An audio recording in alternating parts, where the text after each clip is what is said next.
Oke, sekarang kita masuk ke dalam bab at-tawabi'. Oke, apa nih artinya tawabi'? At-tawabi' ini artinya pengikut. Ya, pengikut.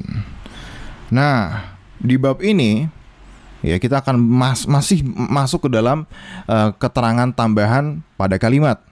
Gitu ya. Nah, di at-tawabi' ini namanya juga at-tawabi' artinya pengikut ya.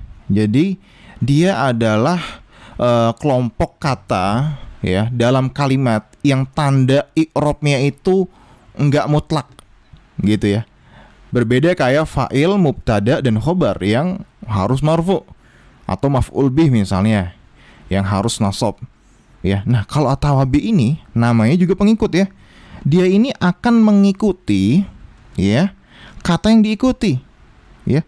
Nih si at-tawabi ini dia akan ikuti kata yang diikuti. Misalnya dia kata sebelumnya ma'rifat gitu ya, maka dia juga ma'rifat. Atau kata sebelumnya misalnya nakiroh, maka dia juga harus nakiroh ya. Atau sebelumnya itu marfu, mansub atau yang semisalnya deh, maka dia harus ngikutin tuh kata yang semisalnya.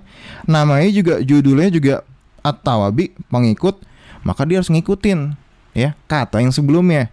Gitu ya, ngerti ya? Gampangnya seperti itu tuh definisi at-tawabi.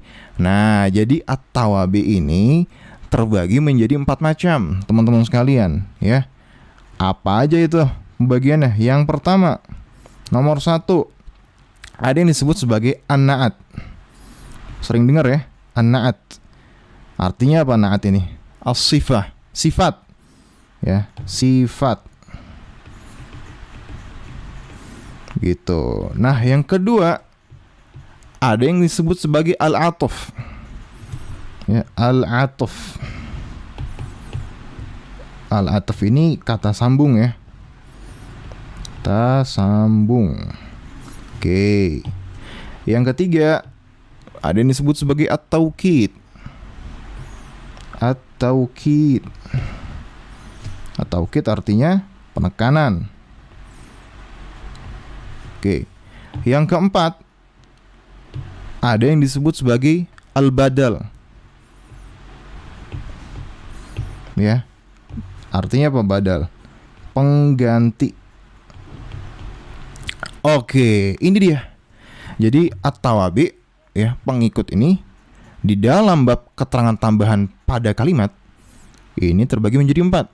Yang pertama an-na'at, yang kedua al-'atuf, yang ketiga at-taukid, yang keempat al-badal.